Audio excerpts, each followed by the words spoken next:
Hey guys, Michael here from Dapper Raptor Development, and in this video I'm going to go over how to use the new dynamic marker system that was included with the QuestMap Pro 1.5 update. So dynamic markers are intended to be used for like hero actors in your project. The example I gave in the update video is in No Man's Sky. Once you have gotten into your spaceship for the first time, that spaceship is then forever tracked on your compass in the game. So it doesn't matter where you are, you can be on the complete opposite side of the planet and it will still show you what direction to go to get to your spaceship. In this specific example, we're going to be using it to track a player vehicle that the player spawns in. So if I just fire this up, this is just a third person template combined with a vehicle template. So if I press G, I spawn in a car.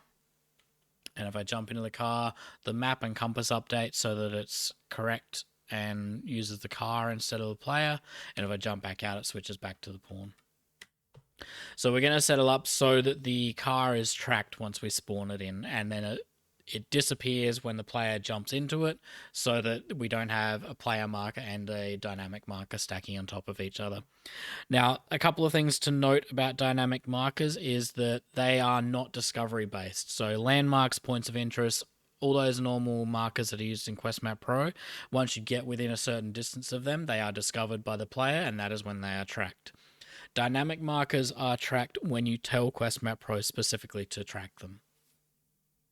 And they will be tracked until you remove that tracking. There is a whole bunch of reasons for doing that, but it's just important to know that you need to specifically tell QuestMap Pro, hey, I want you to track this dynamic marker. In the event where you might want to use dynamic markers to track objects that are in the world that the player may not know about or something like that, the simplest way to do that would be just to add them on begin play. Have a list of dynamic markers in an array and go through the for each loop. Yeah, we'll go over the process of adding and removing dynamic markers as part of this tutorial, so that should hopefully get you up and running with that. Okay, so the first thing we need to do is we need to jump into, I don't know what's happening there, jump into our car and give it a dynamic marker. So if we go in here into our sports car pawn, we click on add, we type in dynamic marker, we'll see under the QuestMap Pro category dynamic marker component. I'm just going to rename that so it's not quite as big. I'm just going to call it dynamic marker and compile and save. Over here we have some settings for the dynamic marker, so you can set it up so you can control whether it's visible on the compass, world map and mini map. You can change the sizes for the mini map and world map and all that. You can give it a name, so I'm just going to call this my car, and you can use a material to give it an icon. I'm going to leave it as default for everything except for the name, but just know that these settings are here available to you. So you could have one car that is tracked on the compass, one that is tracked on the mini map, however you wanted to do it. We can now close our pawn, and then we want to jump into the player controller first.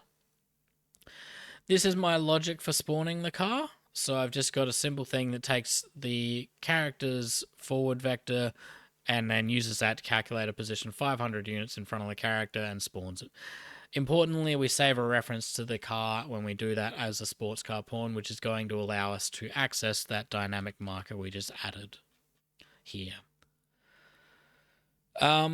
So the next thing we need to do is we need to add the system for adding and removing the marker. So let's do that. We want to create two new functions, which is add vehicle and remove vehicle.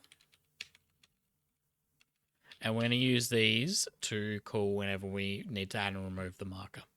So in add vehicle, we're just going to drag in a reference to the manager component for QuestMap Pro, and we're going to drag off and type in add dynamic marker. For the marker component, we just want to use a reference to our player vehicle, get dynamic marker, and then we can plug that in there. And that is it for that one. For remove vehicle, we're doing a similar process. Get a reference to the manager, use remove dynamic marker, hook that up, and then use our player vehicle, get dynamic marker from the player vehicle, and plug that in. And that is as simple as that is. We want to set it up so that when we spawn our car, we are going to add the marker for the first time. So let's just add in add vehicle here. And we should now see that working.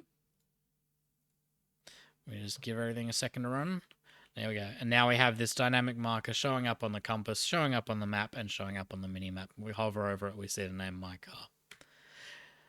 Now, the one thing here is that because we haven't set it up to remove when we possess the car, we are seeing the marker stack, and in fact, it's going to be left behind as well. So let's fix that. If we jump into our third-person pawn, which is where we've got our logic for possession, here we've got event possessed and event unpossessed. This is just some logic that is covered in another video on how to update the map system when you switch possession.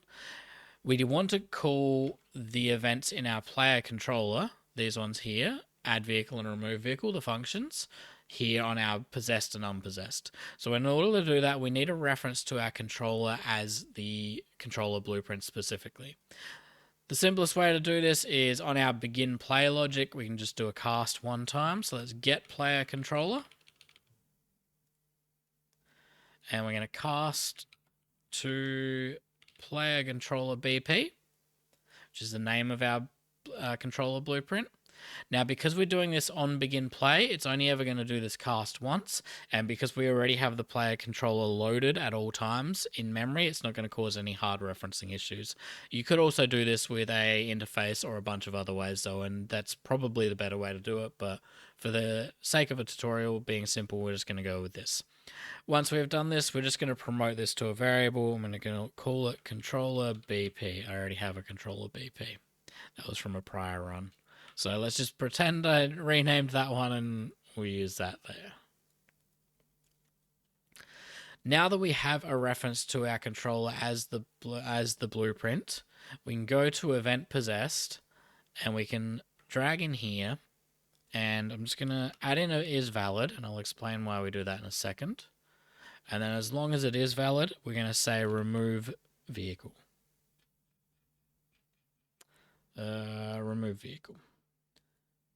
Now, the reason we are using an is valid here is that event possessed is called absolutely every time that this character is possessed.